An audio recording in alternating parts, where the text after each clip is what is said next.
ทุกคนบ่ภูมิก็สิมาตอบคอมเมนต์สาวผู้นี้แล้วว่าเนาะทุกคนเอ่อฟรีวีซ่า60วันหันดีที่สุดแล้วยังจะมาขอลด30วันเป็นบ้าบ่แล้วว่าเนาะทุกคนสิลดให้สแต็กหยังเนาะแล้วว่าบ่ภูมิก็สิมาอธิบายให้ฟังตามที่ความเข้าใจของบ่ภูมิเนาะทุกคนมันก็มีผลดีและผลเสียเนาะสำหรับประเทศไทยกับฟรีวีซ่ามันก็มีผลดีและมีผลเสียนํกันเนาะทุกคนผลดีได้มันสามารถดึงดูดนักท่องเที่ยวเข้ามาในประเทศหลายเนาะทุกคนแต่มันก็มีข้อเสียนี่มันมีข้อดีข้อเสียก็คือมันพวกมิจฉาชีพพวกcall center มันก็สิเข้ามาได้ง่ายเพราะว่ามันสิลดการเข้มงวดลงเนาะทุกคนเพราะว่าฟรีวีซ่าเนี่ยจากเอกสารที่เฮาแลนยุ่งยากเพื่อเข้ามามันก็สิง่ายขึ้น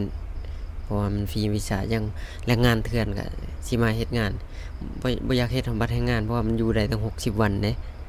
แค่พาสปอร์ตซื่อๆเฮ็ดงานก็ได้ครบ2เดือนครบ60วันจึงไปต่อเทื่อนึงเนาะทุกคนอันนี้ก็เป็นข้อเสียเนาะทุกคน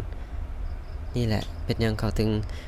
ตอนนี้เขากำลังพิจารณาเนาะทุกคนแต่ว่าบ่ได้หมายถึงว่าเขาตัดสินแล้วว่าให้ลดเหลือ30วันอยู่ในขั้นตอนที่เขาเจ้ายัง